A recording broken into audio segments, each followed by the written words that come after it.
আসসালামু আলাইকুম, আমি সুমাইয়া শিরিন হুমায়রা, বঙ্গবন্ধু শেখ মুজিব মেডিকেল কলেজের ফাইনাল ইয়ার MBBS একজন পরীক্ষার্থী। ভিলেজ নিউট্রিশনের আজকে স্বাস্থ্য বিষয়ক পর্বে আপনাদের সকলকে স্বাগতম। আমরা আজকে একটি কমন টপিক নিয়ে আলোচনা করব।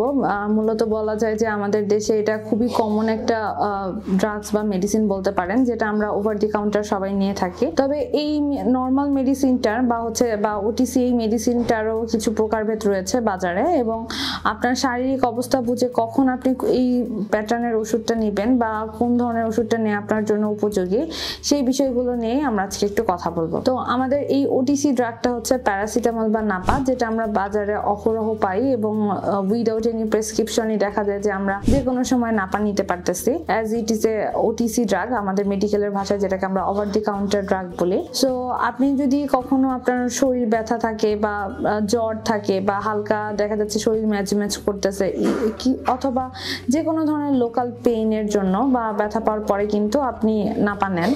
তো এই নাপারও কিছু প্রকারভেদ রয়েছে, বা বাজারে নাপা ছাড়াও এটার ফরমেশনের ভিত্তিতে আরো কিছু ট্রেড নেমের ওষুধগুলো পাওয়া যায়। তো আমরা একটু ওগুলোর ফরমেশন এবং কখন কোনটা আপনার জন্য নেওয়া উপযোগী সেই বিষয় নিয়ে আজকের ভিডিওতে আলোচনা করব। তো বেসিক্যালি আমরা যে নাপাটা নেই বা আমরা বাজার থেকে যে প্যারাসিটামল খাই, সেখানে থাকে আপনার একটি নাপা ট্যাবলেটে 500 মিলিগ্রাম প্যারাসিটামল। এছাড়া রয়েছে নাপা এক্সট্রা, নাপা এক্সটেন্ড, দেন হচ্ছে নাপা ডল, নাপা ওয়ান, এভাবে আরো অনেক কিছু ওষুধ রয়েছে নাপার প্রকারভেদেরা। তো নাপা এক্সট্রা বা নাপা এক্সটেন্ড অথবা হচ্ছে নাপা ডল, তো এগুলোর ফরমেশন অ্যাকচুয়ালি নাপা থেকে বেসিক কি পার্থক্য সেই বিষয়গুলো একটু আপনাদের সাথে শেয়ার করব। তো নাপা এক্সট্রা যেটাকে আমরা বলি, যেহেতু শুধু নাপায় 500 মিলিগ্রামের মতো প্যারাসিটামল থাকে, তো নাপা এক্সট্রায় দেখা যাচ্ছে 500 মিলিগ্রাম প্যারাসিটামল প্লাস 65 মিলিগ্রামের মতো ক্যাফেইন থাকে। নাপা এক্সটেন্ড যেটা, সেখানে হচ্ছে প্রায় 65 মিলিগ্রাম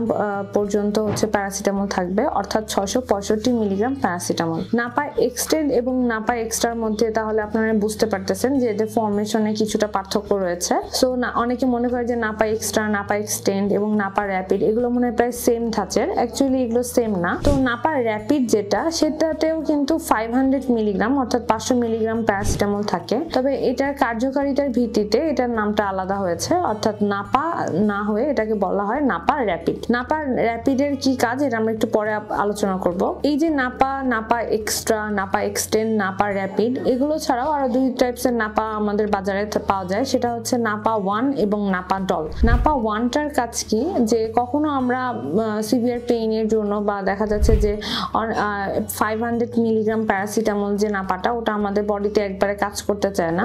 সো আমরা দুইটা ট্যাবলেট একসাথে না দিয়ে একটা ট্যাবলেটেই 1000 মিলিগ্রাম প্যারাসিটামলের ফরমেশনে এই নাপা ওয়ান ট্যাবলেটটা খেয়ে থাকি। এরপরে আছে নাপা ডল। নাপা ডলে অ্যাকচুয়ালি কি ইউজ করা হয়, নাপা ডলের ফরমেশন থাকে হচ্ছে 375 মিলিগ্রাম প্যারাসিটামল এবং 37.5 মিলিগ্রাম ট্রামাডল। তো এই যে ট্রামাডল এবং প্যারাসিটামলের যে কম্বিনেশন, এই জন্য আমরা এটাকে বলে থাকি নাপাডল। কোনো কারণে যদি আমাদের বডির টেম্পারেচার ইনক্রিজ করে, তো টেম্পারেচার ইনক্রিজ করার সাথে সাথেই কিন্তু আমরা নাপা খাচ্ছি, বা আমাদের শরীরে কোনো ব্যথা থাকার কারণে বা একটু কায়িক পরিশ্রম বেশি হয়ে গেলে, খুবই টায়ার্ড থাকার কারণে যদি আমাদের মাথা ব্যথা করে, তো সাথে সাথে আমরা মাথা ব্যথা থেকে রিলিফ পাওয়ার জন্য কিন্তু আমরা এই নাপা খাই। তো একজন মানুষ দিনে কতবার নাপা খেতে পারবে বা কি পরিমাণ পর্যন্ত নাপা খাওয়া সেফ, সেটাও কিন্তু আপনাকে জানতে হবে। আপনি যদি 4 থেকে 6 ঘন্টা পর পর একটি করে নাপা ট্যাবলেট খান, তবে আমরা বলে থাকি যে আপনি একটা দিনে হাইয়েস্ট 8 বার নাপা খেতে পারবেন, অর্থাৎ 4000 মিলিগ্রাম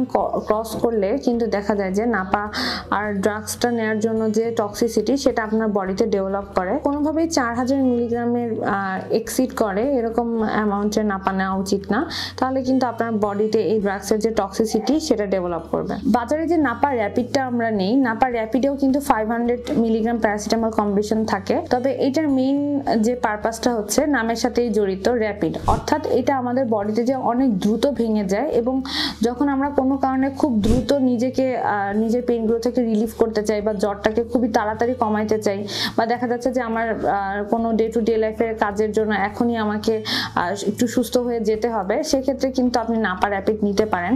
তবে এটা যেমন দ্রুত আপনার বডিতে কাজ করে, এটার যে একটা কভারেজ বডিতে সেটাও কিন্তু খুব দ্রুত শেষ হয়ে যায়, যার ফলে কিন্তু আপনার যে ডিজিজ কন্ডিশন ফেসটা ওটা কিন্তু খুব দ্রুত ব্যাক করে। সো যদি কোনো কারণে আপনার মনে হয় যে না আপনার ইমিডিয়েট রিলিফ দরকার, সেক্ষেত্রে আপনি নাপা র্যাপিড নেবেন। তবে এটাও মাথায় রাখতে হবে যে নাপা র্যাপিড নেওয়ার কিছুক্ষণ পরেই কিন্তু আবার আপনার টেম্পারেচার বেড়ে যেতে পারে, অথবা যে আপনার যে ব্যথাটা সেটা পুরোপুরি হিল নাও হতে পারে। সো নাপা র্যাপিডের কম্পোজিশন অনুসারে এবং এটা র্যাপিড অ্যাক্টিভিটিসের উপরে কিন্তু আপনি ঠিক কতটি নাপা র্যাপিড নিতে পারবেন দিনে সেটা যেমন নির্ভর করতেছে, তেমনি এটা টক্সিসিটির উপরেও কিন্তু ঠিক সেম আগের মতোই যে 4000 মিলিগ্রামের বেশি আমরা একটা দিনে নিতে পারবো না। নাপা এক্সটেন্ড যেহেতু 665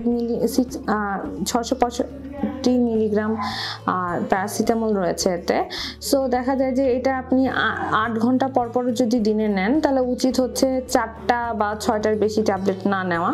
সো নাপা এক্সটেন্ড নেওয়ার ক্ষেত্রে কিন্তু নাপার যে কোয়ান্টিটি ওটা মনে করে খেলে কিন্তু চলবে না, সেক্ষেত্রে কিন্তু অতি দ্রুত টক্সিসিটি ডেভেলপ করবে। আর নাপার এক্সট্রার যে ব্যাপারটা, নাপা এক্সট্রার সাথে যেহেতু প্যারাসিটামলের পাশাপাশি ক্যাফেইন রয়েছে, সো এটা কিন্তু আমাদের টেম্পারেচার কমাতে বা আমাদের ব্যথা রিলিফ করতে, এর পাশাপাশি কিন্তু আমাদের যে টায়ার্ডনেস থাকে ওটাও কিন্তু অনেক দ্রুত হিল করতে সাহায্য করে।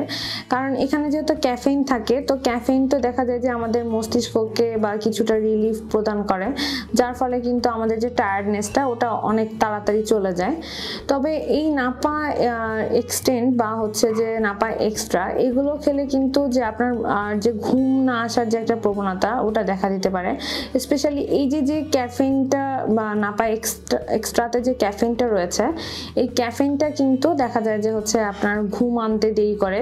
সো যারা অতিরিক্ত জ্বরে ভোগার কারণে দ্রুত নাপা এক্সট্রা খান, তারা কিন্তু পরবর্তীতে যখন ঘুম আসতে চায় না তখন কিন্তু চোখ ব্যথা, মাথা ব্যথা এই ধরনের অন্যান্য উপসর্গগুলো কিন্তু ঘুম না হওয়ার কারণে পরিলক্ষিত হয়। সো তখন যদি আপনি আবার আপনার এই মাথা ব্যথার জন্য বারবার নাপা এক্সট্রা নিতে থাকেন, তাহলে কিন্তু দেখা যাবে যে এটা আপনাকে হিল করার পরিবর্তে আপনার এই ঘুম না হওয়ার বা ইনসোমনিক ফেসটাকে বা আরো বেশি ত্বরান্বিত করবে। নাপা ডলের কাজটা হচ্ছে, এখানে যেহেতু ট্রামাডল নামক একটা ওপিওয়েড অ্যানালজেসিক্স থাকে, সো সিভিয়ার পেইন গুলোতে বিশেষ করে ওটি করার পরে বা অপারেশনের পরে যে যদি কোনো ধরনের সিভিয়ার পেইন দেখা দেয়, তো এই সমস্ত সময়গুলোতে কিন্তু আমরা নাপাডল প্রেসক্রাইব করে থাকি। তবে এটা অবশ্যই একজন বিশেষজ্ঞ ডক্টর আপনাকে প্রেসক্রাইব করবে। আপনি ওটিসি ড্রাগ হিসেবে যদিও নাপা নেন, কিন্তু নাপাডলটা আপনার নিজ থেকে নেওয়া উচিত নয়। সাধারণ জ্বর, মাথা ব্যথা, আপনার গায়ে হাত পায়ে ব্যথা বা যে কোনো ধরনের কায়িক পরিশ্রম জনিত শারীরিক ব্যথা বা যে কোনো দুর্ঘটনা থেকে যে আপনি মাইল্ড হাতে পায়ে ব্যথাগুলো পাচ্ছেন, এই ব্যথাগুলো রিলিফ করার জন্য আমরা বলে থাকি যে একজন বয়স্ক মানুষ যে হয়তো বা 3 বেলা একটা করে নাপা নিতে পারেন, অথবা সকাল বা বিকালে 2-3 করে নাপা একসাথে নেওয়া যায়। তবে এর বেশি নাপা কখনোই নেওয়া উচিত না। যদি আপনার অবস্থার তেমন কোনো উন্নতি না হয় এবং নাপা খাওয়ার পরও যদি আপনি বুঝতে পারতেছেন যে না আপনার ব্যথাগুলো হিল হচ্ছে না বা জ্বর ছেড়ে আসতেছে, যাচ্ছে না, 3-4 দিনের বেশি হয়ে গেছে, সেক্ষেত্রে কিন্তু আপনি অবশ্যই একজন বিশেষজ্ঞ ডক্টরের পরামর্শ নেবেন এবং ডক্টরের পরামর্শ অনুযায়ী আপনি এই রিলেটেড ড্রাগস ছাড়াও অন্যান্য যেসব ব্যথানাশক ড্রাগস রয়েছে বা আপনার ট্রিটমেন্টের জন্য যে মেডিসিনটা দরকার আপনার ডক্টর আপনাকে সেটা প্রেসক্রাইব করে থাকবে। আর নাপা ছাড়াও এই আমরা যে বাজারে এইস বা হচ্ছে ট্যামেন এগুলো যে ওষুধগুলো খাই, এগুলো কিন্তু একই প্যারাসিটামল কম্বিনেশন। সো এই ওষুধগুলোও কিন্তু নাপারই কাজ করতেছে এবং এই এইস বা ট্যামেন এগুলোর সাথে যখন এক্সটেন্ড বা এক্সর টার্মটা চলে আসে, ওগুলো কিন্তু তখন ওই নাপা এক্সটেন্ড বা নাপা এক্সট্রার কাজ করে। সো ওষুধ কেনার ক্ষেত্রেও কিন্তু আপনাকে একটু সতর্ক থাকতে হবে এবং আপনার শারীরিক অবস্থা বিবেচনায় এনে আপনি ঠিক কোন ধরনের ড্রাগসটা আপনার জন্য উপকারী, আশা করি এই ভিডিওটি দেখে আপনি সেই সম্বন্ধিত একটি সম্যক ধারণা নিতে পারবেন। ধন্যবাদ আমাদের সাথে থাকার জন্য। এরকম আরো স্বাস্থ্য বিষয়ক টিপসের জন্য আমাদের ভিলেজ নিউট্রিশন পেজটিকে ফলো করবেন। ধন্যবাদ।